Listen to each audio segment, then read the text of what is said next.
Students, अभी हम लोग डिस्कस करेंगे चैप्टर एरिथमेटिक ऑफ इंटीजर्स का डिवीजन ऑफ एल्गोरिथम के बारे में।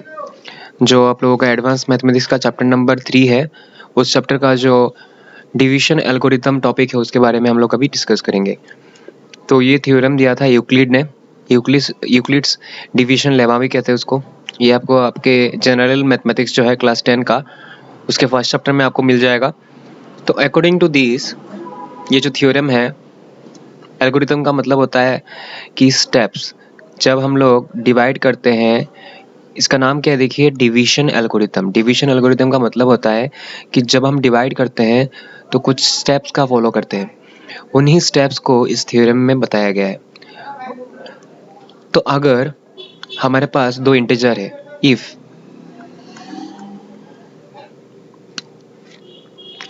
There are two integers, suppose हमारे पास दो इंटीजर्स, इंटीजर मतलब क्या होते हैं, नंबर्स। ए इंटीजर क्या है, ए एंड बी। ये जो ए और बी है, such that b is greater than 0, b को क्या होना है, 0 से बड़ा होना है, then there exist.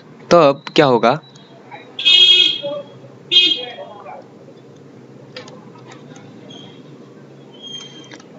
Unique integers q and r। तब हमें दो और इंटीजर्स मिलेगा q and r, such that इस तरह से होगा ये दोनों कि a is equal to b q plus r, ये वाला रिलेशन सेटिस्फाइड होगा। मतलब ये जो a b और q r है, इनके बीच में ये वाला रिलेशन सेटिस्फाइड होगा, यानी a is equal to b q plus r होगा। और यहाँ पे जो r है, मैं आपको बता दूं, वो r 0 से बड़ा हो सकता है या फिर 0 के बराबर हो सकता है, लेकिन हमेशा b से छोटा। यही है डिवीजन एल्गोरिथम। और ये जो थियरम है, ये दिया था यूक्लिड ने, इसीलिए इसका दूसरा नाम यूक्लिड्स डिवीजन लेमा भी है। ठीक है, लेमा, LEMMA। तो ये तो आपको जनरल मैथमेटिक्स में मिल जाएगा। और यहाँ पे यूक्लिड का कोई नाम नहीं बताया गया, बस इसको, इस डिवीजन को, मतलब थ्योरम को दे दिया गया, डिवीजन एल्गोरिथम थ्योरम को। और ये कैसे होता है मैं आपको बता रहा हूँ। जब आप डिवाइड करते हो किसी नंबर को, जैसे कि मैं 5 को 2 से डिवाइड करने की कोशिश कर रहा हूँ, तो यहाँ पे क्या हो रहा है देखिए, 2 2 4, 1 रह गया। तो मैं जिस चीज़ से डिवाइड कर रहा हूँ वो है मेरा डिवाइज़र। जिसको मैं डिवाइड कर रहा हूँ वो है मेरा डिविडेंड। जो आंसर मिला वो है क्वोशिएंट। और जो बाकी रह गया, जो डिवाइड नहीं जा रहा, वो है रिमाइंडर। अब ये तो आपने बचपन में पढ़ा ही होगा कि डिवाइज़र, डिविडेंड, रिमाइंडर और क्वोशिएंट के बीच में रिलेशन क्या है।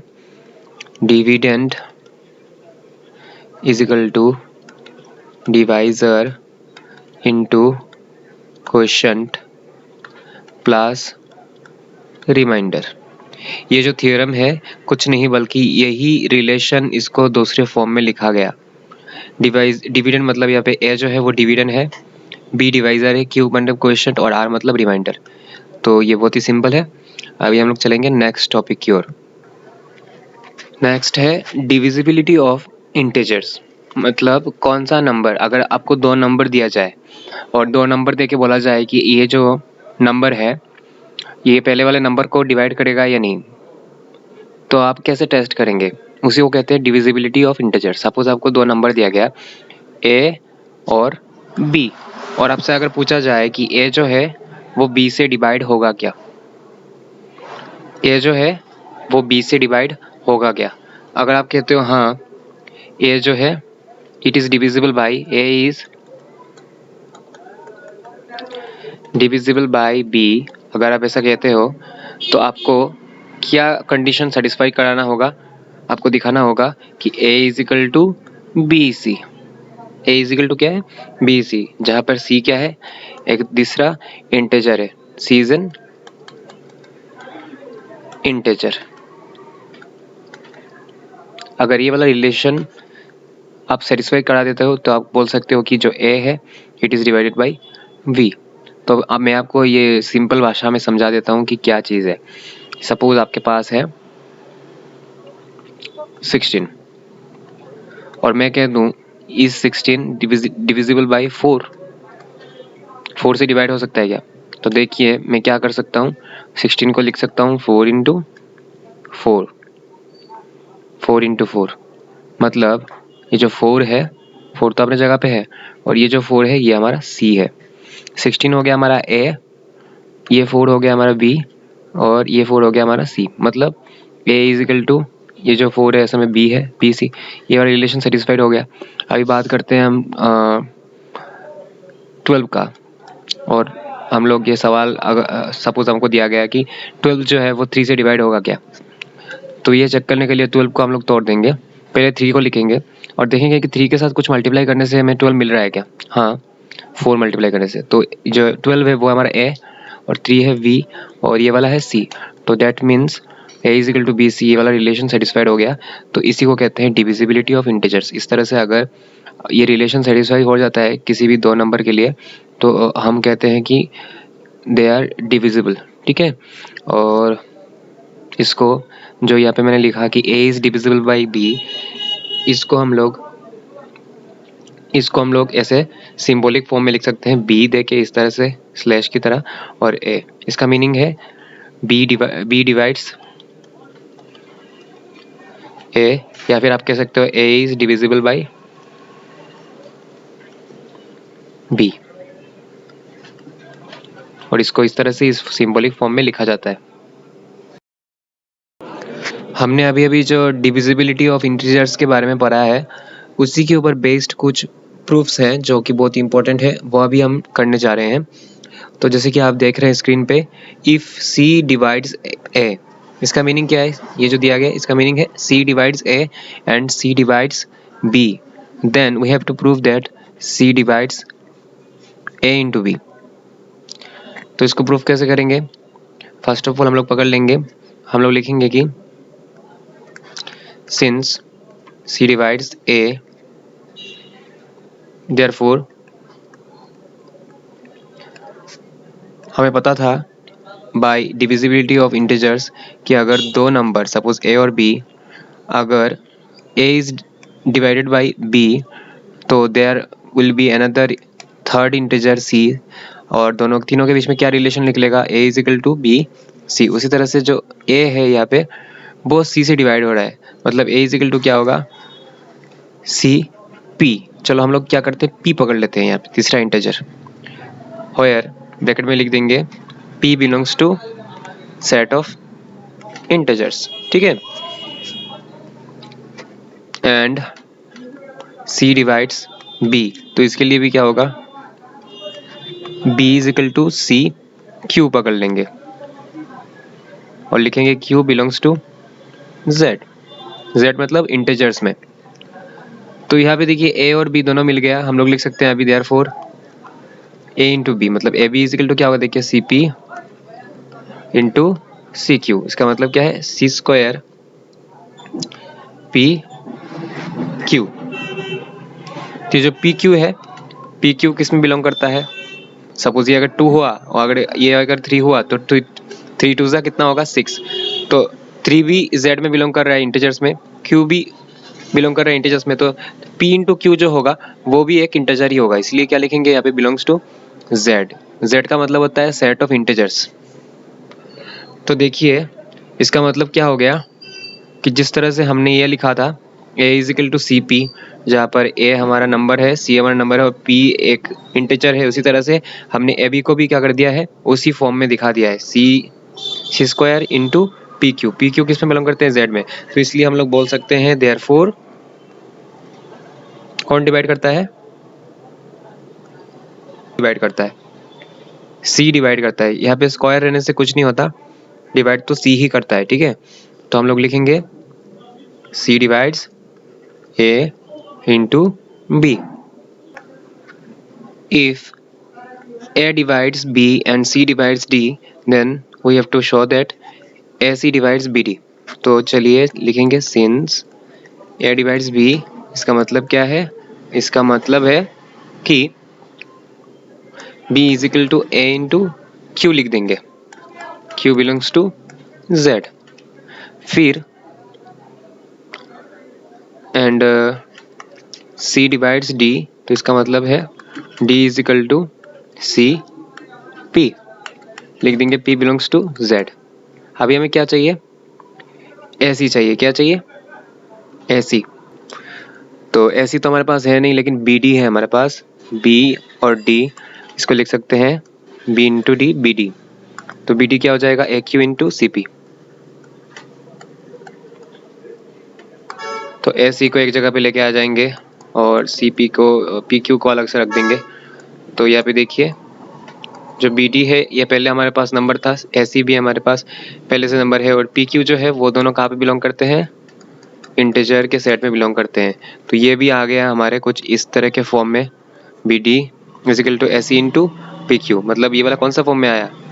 ए is equal to B C, इस फॉर्म में आ गया। तो दैट्स वाई हम लोग बोल सकते हैं कि जो ए सी है वो डिवाइड करता है बी डी को। If A divides B and B divides C, then we have to show that A divides BX plus CY। तो लिखेंगे since A divides B, इसका मतलब है B is equal to A into P। P का मतलब क्या है? P belongs to Z। इसके बाद लिखेंगे and B divides C, इसका मतलब है C is equal to B into Q। Q belongs to Z। अभी क्या करना है हमें? bx प्लस सी वाई को लिखना है। तो हम लोग क्या करेंगे? लिखेंगे bx plus c Y, v का वैल्यू हमें पता है AP इंटू एक्स, प्लस ये वाला है c क्या है? bq, और साथ में है y। तो इन दोनों में क्या कॉमन है देखना पड़ेगा। कुछ कॉमन दिख रहा है क्या? कुछ भी कॉमन नहीं दिख रहा। यहाँ पे हम लोग एक काम करते हैं कि जो हमारे पास P है और Q है, दोनों को हम लोग इन दोनों केसेस में यहाँ पे भी P लिख देते हैं और यहाँ P भी हम लोग P ही लिख देते हैं। कैसे लिखा हमने? चलिए मैं आपको बताता हूँ कि ऐसे मैंने लिख दिया यहाँ पे दोनों जगह पे P। पहले हमारा क्या था? देखिए, A डिवाइड्स B, मतलब A B को डिवाइड करता है और फिर B जाके तीसरा एक नंबर C को डिवाइड करता है। अच्छा, तो सपोज मैं मान लेता हूँ कि A जो है मेरा 4 है और B क्या है? 12 है, मतलब 12 4 को डिवाइड करता है। तो इसके केस में 12 को हम लोग क्या लिख सकते हैं? 4 इंटू 3। ये जो 3 हुआ ना, ये 3 हुआ मेरा P। ओके, अभी क्या करना है मुझे? ये जो मेरा B है, 12 है मेरा B, और जो 4 है मेरा A।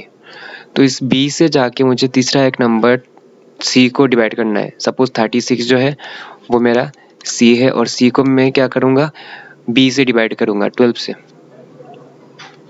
12, तो देखिए 12 इंटू 3। तो यहाँ पे देखिए दोनों का C, यहाँ पे जो था मेरा C, और सॉरी C नहीं P, और यहाँ पे जो मेरा P है, दोनों P क्या हो रहा है? इक्वल हो रहा है। तो दोनों के इसमें क्या कर सकता है? ऐसा मेरा कंडीशन आ सकता है जहाँ पे दोनों जगह पे P बराबर हो जाएगा। ऊपर वाले में देखिए P जो है 3 है और नीचे वाले में भी क्या है? P मेरा 3 ही है। तो इस तरह से हम जब लिखेंगे A divides B and B divides C, उस जगह पे हम लोग दोनों ही जगह पे P बिठा सकते हैं। तो अगर ऐसा बिठाते हैं तब जाके क्या होगा? देखिए,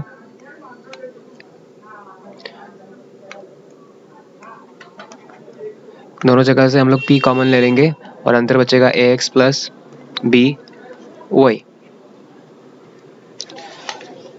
अभी B का वैल्यू हमें पता है। B का वैल्यू कितना है? A into P। तो हम लोग क्या करेंगे? AX प्लस B की जगह पे लिख देंगे AP और यहाँ पे रहेगा Y। अभी देखिए इन दोनों में A जो है वो कॉमन हम ले सकते हैं। तो नेक्स्ट स्टेप में फिर से लिख देता हूँ मैं वही चीज़, P into AX plus APY।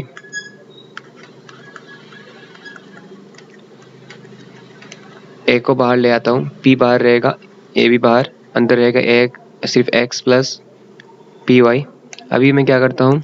P को अंदर ले जाता हूँ तो हो जाएगा PX plus p square y. तो देखिए मेरा जो b x plus c y था उसको मैंने कौन से फॉर्म में कन्वर्ट कर दिया, ए इंटू समथिंग। ये जो समथिंग चीज़ है ये असल में क्या है, इट बिलोंग्स टू, ब्रैकेट में लिख देंगे इस तरह से, p x plus p square y belongs to integer. तो हो गया ना मेरा इस तरह से फॉर्म में, A is equal to B into C. अगर इसी फॉर्म में आता है according to the divisibility of integer, कि अगर हम लोग इसी फॉर्म में दो नंबर को कन्वर्ट कर सकते हैं तब जाके बोलेंगे कि ये जो b है ये a को डिवाइड करता है। तो अब क्या बोल सकते हैं हम लोग, जो a है वो bx प्लस cy को डिवाइड कर सकता है। तो therefore a divides bx plus cy। Greatest common divisor. तो ग्रेटेस्ट कॉमन डिवाइजर क्या चीज़ है, चलिए समझते हैं। ए पॉजिटिव इंटीजर d, सपोज हमारे पास एक पॉजिटिव इंटीजर है वो जो है d, is called the GCD या फिर greatest common divisor of another two non zero integers. Suppose दो ज़ीरो के अलावा कोई भी इंटीजर लेते हैं, पॉजिटिव होना चाहिए, पॉजिटिव ना आने से भी चलेगा, नॉन ज़ीरो होना चाहिए, a एंड b। सपोज ये जो d है इस d को हम लोग a और b का GCD तब कहेंगे जब वो दो प्रॉपर्टीज़ को सेटिस्फाई करेगा। और ये प्रॉपर्टी है कि d जो है उसको क्या होना पड़ेगा, a का और b का कॉमन फैक्टर होना पड़ेगा। कॉमन फैक्टर मतलब क्या है, जैसे कि देखिए यहाँ पे 4 है, 4 का फैक्टराइजेशन करने से क्या होगा, 2 2 ज़ा 4, 2 1 ज़ा 2, मतलब 2 इंटू 2 इंटू 2। अगर मैं 6 की बात करूँ तो 6 का फैक्टराइजेशन करने से क्या होगा, 2 3 ज़ा 6, 3 1 ज़ा 3, मतलब 2 इंटू 3 इंटू 1। अभी आप मिलाइए कि इसमें और इसमें कौन सा नंबर मिल रहा है, 2 मिल रहा है और साथ में 1 मिल रहा है। तो ये 2 और 1 जो है वो 4 और 6 के कॉमन फैक्टर्स हैं। तो इसी तरह से जो d है इस d को a और b का कॉमन फैक्टर होना पड़ेगा। और आप और एक चीज़ भी देखिए, जो कॉमन फैक्टर होता है, जैसे कि 2 4 का कॉमन फैक्टर है, 4 और 6 का, 2 से हम लोग 4 और 6 को क्या कर सकते हैं, डिवाइड कर सकते हैं। तो दैट्स वाई ये जो d a और b का कॉमन फैक्टर है उसको हम लोग ऐसे लिख सकते हैं, d divides a and d divides b also. तो ये तो क्या फर्स्ट कंडीशन कि d को क्या होना पड़ेगा, a और b का कॉमन फैक्टर होना पड़ेगा। नेक्स्ट जो पॉइंट है वो है कि सपोज अगर तीसरा कोई नंबर, जैसे दूसरा कोई नंबर, जैसे कि देखिए यहाँ पे देख रहे हैं हम लोग 1, तो 1 तो सभी नंबर का कॉमन फैक्टर है। चलिए पॉइंट 2 में हमें कहा गया है कि अगर a और b का d के अलावा और कोई दूसरा अगर कॉमन फैक्टर होगा, सपोज हम लोग मान लेते हैं कि c जो है वो a और b का कोई दूसरा कॉमन फैक्टर है, तो ये जो c है इस c से क्या होना पड़ेगा, d को डिविजिबल होना पड़ेगा। मतलब c को क्या करना होगा, d को डिवाइड करना होगा। अगर c d को डिवाइड नहीं कर पाता तो ये जो d है ये a और b का GCD यानी ग्रेटेस्ट कॉमन डिवाइजर नहीं बन सकता। सपोज हम लोग एग्जांपल लेते हैं 10 और 20 का। 10 का फैक्टराइजेशन करते हैं, 2 5 ज़ा 10, 5 1 ज़ा 5। 20 का करते हैं, 2 10 ज़ा 20, 2 5 ज़ा 10, 5 1 ज़ा 5। अभी देखिए 10 और 20 में कॉमन फैक्टर्स क्या है, एक तो 2 है, सपोज हम लोग मान लेते हैं d जो है, d हमारा 2 है, और यहाँ पे देखिए नया एक चीज़ आ रहा है 5, ये 5 सपोज हमारा c है, ठीक है। तो अभी हमको देखना होगा कि जो c है वो d को डिवाइड कर पा रहा है या नहीं। जैसे कि इस केस में देखिए c जो है 5 वो d को यानी 2 को डिवाइड नहीं कर पाएगा। इसका मतलब जो 2 है वो हमारा 10 और 20 का ग्रेटेस्ट कॉमन फैक्टर डिवाइज़र नहीं हो सकता। अगर सपोज यहाँ पे कोई ऐसा नंबर निकल के आता जिसको 5 डिवाइड कर पाता, जैसे कि 15 हो या फिर 20 हो, तब हम लोग बोल देते हैं कि वो क्या है, ग्रेटेस्ट कॉमन डिवाइजर है। लेकिन यहाँ पे 2 है, d का वैल्यू कितना है, d is equal to 2 and c is equal to 5। 5 c d को क्या नहीं कर पा रहा है, डिवाइड नहीं कर पा रहा है। तो इसलिए डी जो है वो ए और बी का यानी 10 और 20 का ग्रेटेस्ट कॉमन डिवाइज़र नहीं हो सकता। तो अभी फिर से मैं बता देता हूँ आपको कि ग्रेटेस्ट कॉमन डिवाइज़र होने के लिए क्या होना पड़ता है। सपोज़ ए और बी दो नंबर है और इनका एक कॉमन फैक्टर है डी और ये डी इनका ग्रेटेस्ट कॉमन डिवाइज़र होगा। फर्स्ट ऑफ ऑल नंबर 1 में डी को क्या होना पड़ेगा,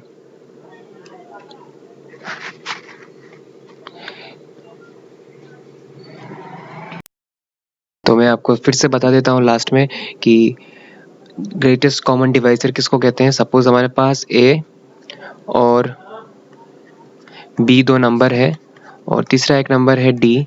इस डी को हम लोग ए और बी का ग्रेटेस्ट कॉमन डिवाइज़र तभी कहेंगे जब ये डी को ए और बी का क्या होगा, कॉमन फैक्टर होगा, यानी डी ए को डिवाइड करेगा और साथ में डी बी को भी डिवाइड करेगा। और नंबर 2 पॉइंट ये है कि डी के अलावा अगर ए और बी का कोई तीसरा कॉमन फैक्टर होता है, सपोज सी, तो सी को क्या करना होगा, डी को डिवाइड करना होगा। अगर सी डी को डिवाइड करता है तब जाके कहेंगे कि डी जो है हमारा ग्रेटेस्ट कॉमन डिवाइज़र है, किसका, ए और बी का। अच्छा, तो ग्रेटेस्ट कॉमन डिवाइज़र को लिखने का तरीका क्या है, इसको इस तरह से लिखते हैं, D is equal to bracket में लिखेंगे ए कॉमा बी। इसका मतलब क्या है, जो डी है ए और बी का ग्रेटेस्ट कॉमन डिवाइज़र है। नेक्स्ट जिस टॉपिक के ऊपर बात करेंगे वो है relatively prime integer. Relatively prime integer क्या चीज़ है। सपोज हमारे पास ए और बी दो नंबर है, इंटीजर है, और इसका जो GCD यानी ग्रेटेस्ट कॉमन डिवाइज़र वो है 1, यानी 1 is equal to a comma b है। तब हम कहेंगे कि ये जो ए और बी है they are relatively prime integers. LCM यानी लोएस्ट कॉमन मल्टीपल।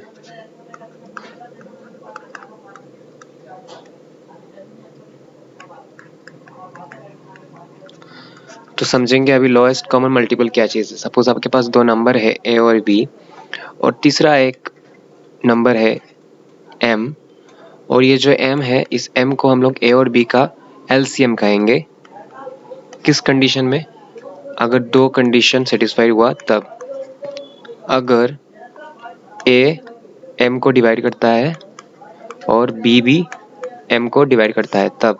और नेक्स्ट जो है वो है कि अगर सपोज हमारे पास एक तीसरा नंबर है p और a जो है p को डिवाइड करता है, b भी p को डिवाइड करता है, और साथ साथ जो m है वो भी p को डिवाइड करता है, तब जाके कहेंगे हम कि m जो है a और b का LCM है। और इसको लिखने का तरीका ये है, इस तरह से हम लोग क्या कर सकते हैं, सेकंड ब्रैकेट यूज़ करते हुए हम लोग लिख सकते हैं। जैसे कि GCD में हमने लिखा था d is equal to a comma b, उसी तरह से यहाँ पे m क्या रिप्रेजेंट कर रहा है, LCM of a and b।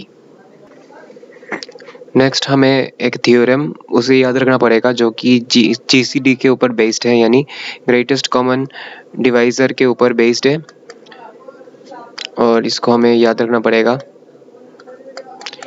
ये थ्योरम कुछ ऐसा है, if a and b be two non zero integer. Suppose a और b क्या है, दो नॉन ज़ीरो इंटीजर है, मतलब ज़ीरो के अलावा कोई भी नंबर हो सकता है, then there exist two integers. तो हमें दो और ऐसे नंबर्स मिलेंगे जो ये वाले कंडीशन सेटिस्फाई करते हैं।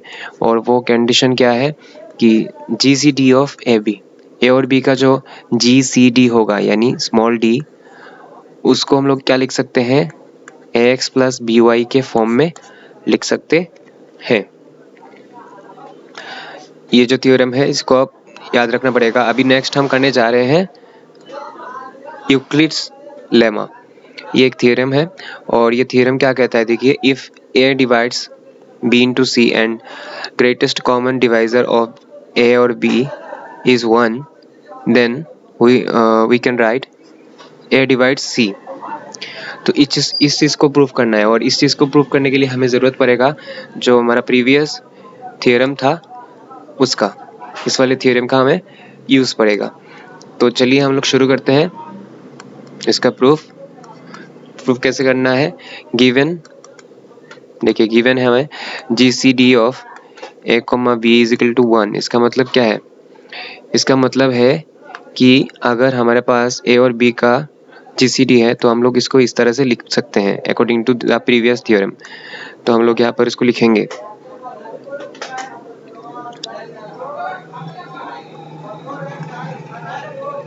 hence for two integers x and y we can write, दो इंटीजर x and y के लिए हम लिख सकते हैं ax plus by, और हमें GCD क्या दिया गया है देखिए। तो अच्छा लिख देता हूँ पहले मैं GCD ऑफ a, b। ये कहाँ से लिखा हमने? प्रीवियस थ्योरम से लिखा। GCD of a, b is equal to x plus b y, इसी चीज़ को हमने यहाँ पे लिखा। और देखिए क्वेश्चन में हमें GCD ऑफ a, b दिया गया है कितना? 1। अभी हम एक काम करते हैं, हमें दिखाना है कि a डिवाइड c। तो एक काम करते, दोनों तरफ c से मल्टीप्लाई कर देते हैं। c1 जा c। तो नेक्स्ट क्या होगा देखिए, हमें मिलेगा CAX plus CBX is equal to C। अभी हमें दिया गया है गिवन इज ऑल्सो गिवन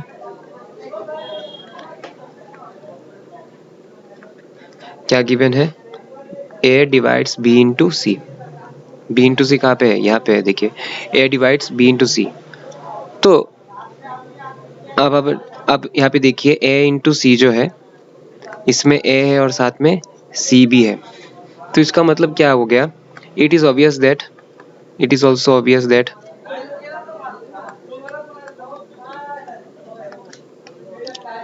ये पूरा ऑब्वियस है कि A जो है वो A और A इंटू C को भी क्या करेगा? डिवाइड करेगा, क्योंकि यहाँ पे A है, डिवाइड करेगा तो A इंटू A कैंसिल हो जाएगा, बचेगा C, ऑब्वियसली डिवाइड हो गई। तो अगर ऐसा होता है, हमने कुछ देर पहले ही एक थ्योरम किया था, थ्योरम नहीं वो प्रूफ था, और उस प्रूफ में क्या था हमने कि इफ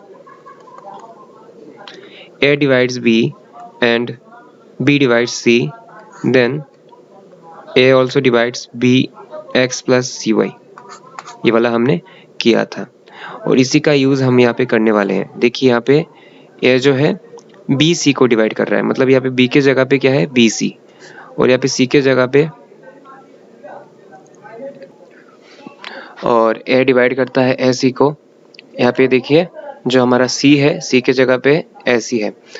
तो इस कंडीशन का यूज करते हुए हम लोग लिख सकते हैं therefore A divides A C, इनको ब्रैकेट में रख देंगे, ये जो AC है उसको ब्रैकेट में रख देंगे, और बाहर लिखेंगे X प्लस BC, और बाहर लिखेंगे Y। मतलब A divides ACX plus BCY। यहाँ पे जो B है, B के जगह पे हमारा AC और C के जगह पे BC। तो ये चीज़ में हमें ये वाला कंडीशन मिल गया है। तो अभी नेक्स्ट हम लोग कंटिन्यू करते हैं।